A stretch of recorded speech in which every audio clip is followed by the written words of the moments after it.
Welcome to Tradespoon Live TV. My name is Vlad Karpel, and I'm the founder of Tradespoon. And to my left is a good friend of mine. You forgot me. Hey. Hi, everybody. I'm Joe Cusick from Trading Block. And Vlad, thanks for having us here. Let's get started today. It's been a busy week last week. Let's get going. Yes. So today we want to talk about what happened last week. We know that Japanese stocks were on the rise last week, 7-year high. There was a huge asset repurchasing program being declared on Friday, and the stock market just moved to the upside, 52-week high. We saw the Russell 2000 led the way to the upside, and everybody pays their attention to the earnings season. About 75% of S&P 500 companies have reported earnings. They beat both on the bottom line and the up. The VIX has retraced back to about 17, 18 level. So, Joe, what do you see on the Wall Street week ahead? Well, hey, Vlad, like you said, Japan, they did QE 1, 2, and 3 all at the same time. So they just did massive influx of capital. They were taking in mortgages. They were doing stuff that is unprecedented.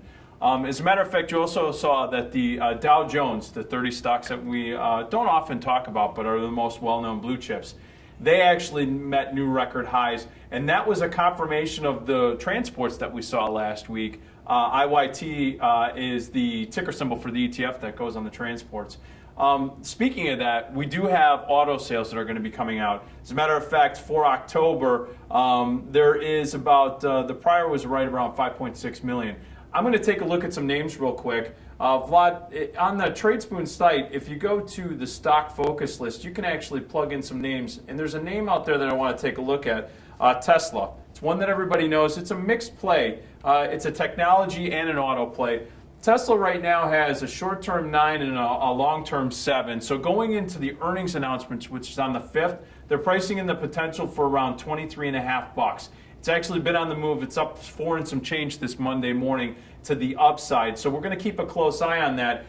Give us a little bit about the probabilities real quick. You're seeing right now that the probability of it being between 195 and 296 is 100%, Vlad. Yes, but yeah, so on your screen you can see both the long-term rating, which is 7, means that based on fundamentals and technical data, anywhere from our outlook, anywhere from 6 to 18 months, we are bullish on Tesla, 7 out of 10 being the maximum. Short-term trend, based on the seasonality and option volume, we're marking it as 9. 9 out of 10 mean that we think the probability of Tesla being higher in the next 50 days after the earnings is 9 out of 10. And then we are looking at... I want to take a look at GM real quick because that's more of a pure auto play.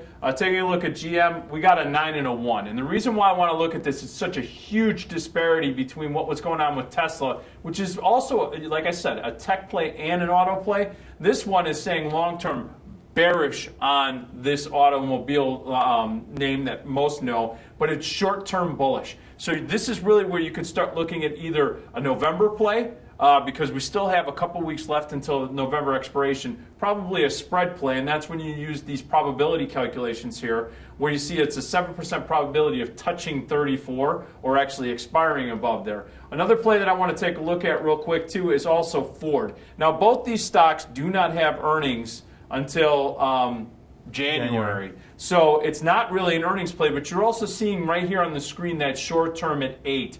Both these stocks are pricing in for this week 99 cents for GM and 41 cents for Ford. So not huge moves, but for you spread players, this could be an interesting November play going into expiration if you want to get some upside here. Let's switch gears though and take a look at some commodities and specifically oil. Oil has been getting pounded. It looks like it's trying to consolidate. If you look at USO, it's been trying to consolidate. Right now, we have in USO about $1.08 being priced in for this week, which is a big move in that $30 ETF. Look for a break above 31 would signal potential upside to 35. If it goes down below 30, you're going to start seeing the downside start to build out. And then the end of the week, we got unemployment. So watch the SPX, pricing in around 31.21. And the thing is, folks, is with that strong dollar that we've seen, you're going to see that the EU is going to be under some pressure this week. Those central bankers are going to have to do something now that Japan has made a move. I think that there could be some ripples if you don't see Draghi and the EU actually go in and do something to try to over there. So that's what I see on Wall Street this week. Vlad, any other feedback? Yes, I think we also keep an eye on commodities. Oil has sold off and found that 75 to 80 range key levels. You want a lot of emerging economies depend on the oil prices, so you have to keep an eye on the Russian ruble, and you also have to keep an eye on emerging market. We've seen that gold and silver reached 52-week low and broke that overall support level. Yeah. So this is something that you have to keep an eye. So the S&P 500, the Russell 2000, the small cap and large cap stocks are going to the upside. If you look at the Bollinger Bands, this has kind of been my favorite indicator for the past couple of weeks. You are looking at that 2 standard deviation move, both on the downside that we've seen 3 weeks ago and to the upside. So look at these extreme overbought or oversold condition as an opportunity to rebalance your portfolio. All right, Vlad, let's switch gears. We need to get into some of the mechanics of the pick. Let's start talking about the premium pick, and specifically, let's take a look at Buffalo Wild Wings. As a matter of fact, I ate there this weekend. I love their wings, so it was great. But before we get into it, the green check mark, what does that mean real quick? Yeah, so green check mark, we're looking at the seasonality of the stocks, and we just released actually seasonal charts. But if you look at how the retail stocks, as restaurants have been moving, we noticed that in November and December, for the past 52 years, these stocks do move to the upside. Buffalo Wild Wings has made earnings announcement a week ago, and stock has broken its overhead resistance and to the violent move to the upside. So the short-term trend kind of gives you an indication what is the probability of stock based on the forward-looking quant models that try to predict where the stock is going to be. Where is it going to be high or low? So now we have a So as a matter of fact, Vlad, your conviction 10-10. So you got 10 short-term, 10 long-term after earnings. Right now, the stock has been right around that 150 level. It's actually down a little bit, or up today a little bit, but right around that 149.92. For you players that did get in based on the idea that was generated by Tradespoon, first of all, you stock traders, start looking to sell some premium. Vol did spike in front of the earnings announcement. With that volatility still in there, right? It's still in there, even with that seasonality that you were discussing. Look to sell some premium. Probably around the 160, 165 level, sell some calls against the stock.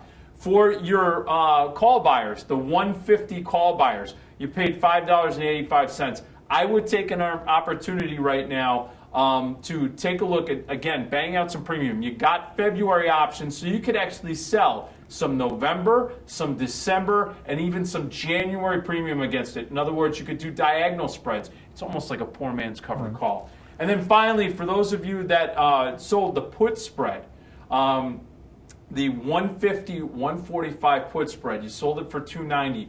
This is what I'm going to tell you. Your maintenance is you're going to buy this thing back when you get 50% of that total premium that you received. Once you get 50% of that taken in, so in this case, right around 145, buy it back, cover it, and then redeploy the capital. That's how I would like to manage the strategy going forward. Now, Vlad, and again, folks, Vlad also likes to point out there is great detailed analysis. For those of you that want to break it down some more, look at what the analysts are doing here at Tradespoon. Take an opportunity. It synthesizes it right here with the value, momentum, and risk reward. So you can see that if it's a 9 on the value momentum, that's very bullish. Your risk reward is mid-range as far as for every dollar you're risking, you're getting an equal reward. So it's really laid out in a fashion so that you can go in and quickly do your research and your analysis.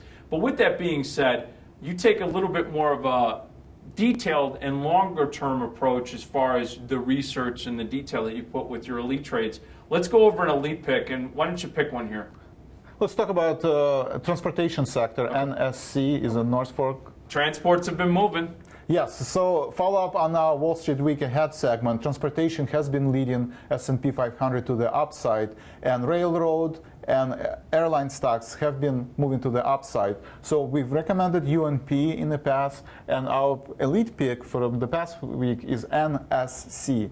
We see that the stock has beat earnings estimates for the past 3 quarters. We know that long-term rating and short-term rating are to the upside. So based on our predictive analytics and seasonality of the stock, based on the earnings move and the price action, we believe that NSC will be higher between now and December expiration. So Joe, what strategies do you see that can be taking advantage of that information? So again, with the stock right now, right around the entry point of the stock traders, with vol change at 52% when you put out this suggested idea, again, I am going to look at banging out some premium. Probably in the December range, selling the 115s, the 120s if you can get a decent amount of premium, but 115s.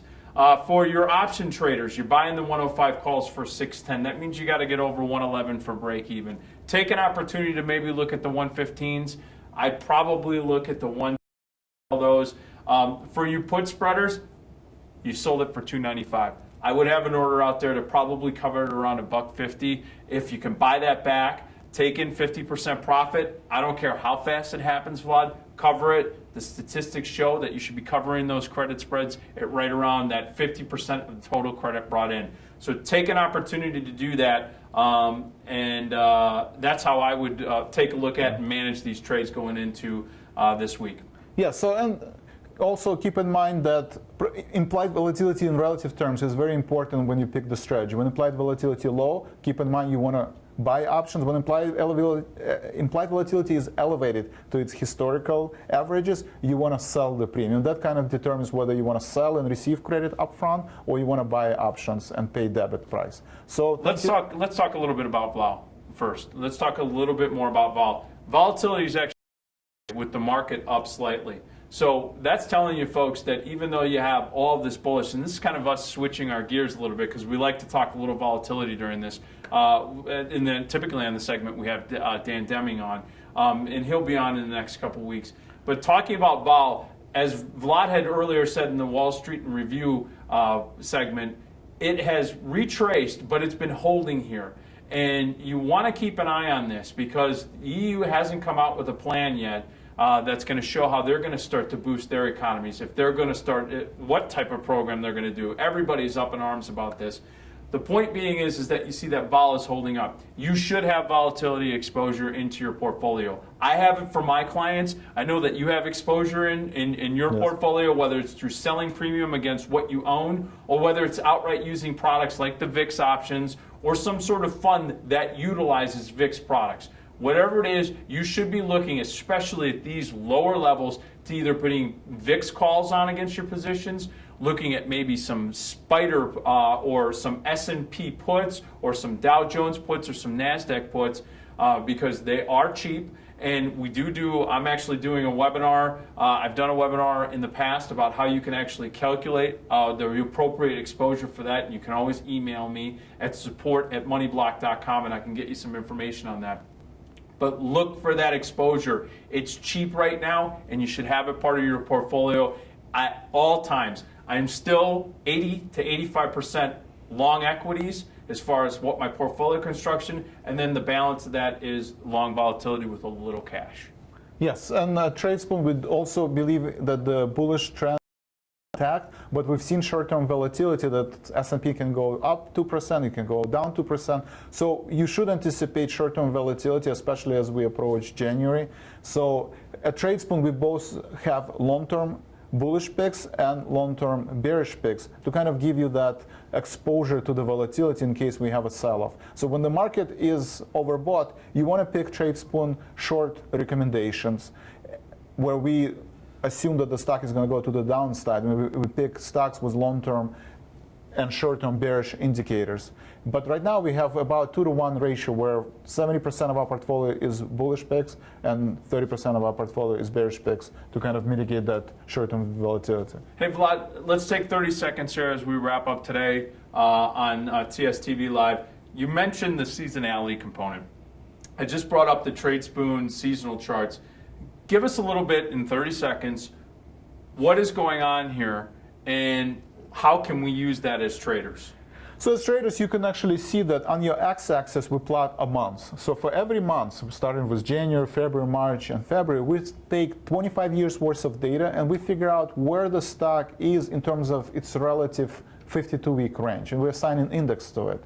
And by looking at this historical data and plotting the indexes for every month, we anticipate what the stock did in the past and what it will do in the future. So you see on your chart, the candlestick is the current price action, and the green annual seasonality chart is forward-looking prediction of where the stock is heading to in November months and December. We see kind of it's going to be in this consolidated range where it's between 100% percentile and 80% percentile of its historical moves. So you know it's going to trade in some kind of a range. So you want to utilize maybe a counter strategy where you sell a put spread, but you also sell a call spread, one standard deviation away, because transportation sector already had its earnings. We're heading into November and December, so we're probably not going to reach the 52-week high, but we're going to move ever so slightly to the upside.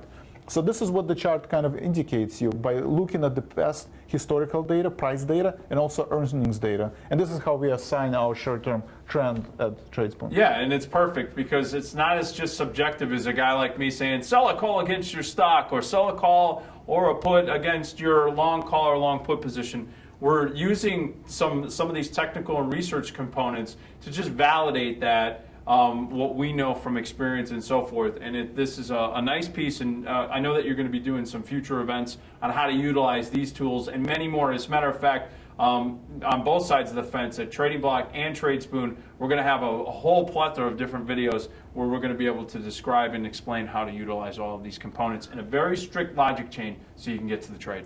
Yeah, so thank you for being part of Live TV. We encourage you to look at our recorded videos, training videos, where Joe and I explain different concepts to make your job easier when you trade and explain some of the technical concepts. We also have upcoming webinars where almost every day we have different topics, from explorations to earnings season to Wall Street week ahead. I encourage you to sign up at Tradespoon and look at our recording libraries. And we'll see you next week. Thank you for being part of Tradespoon Live TV.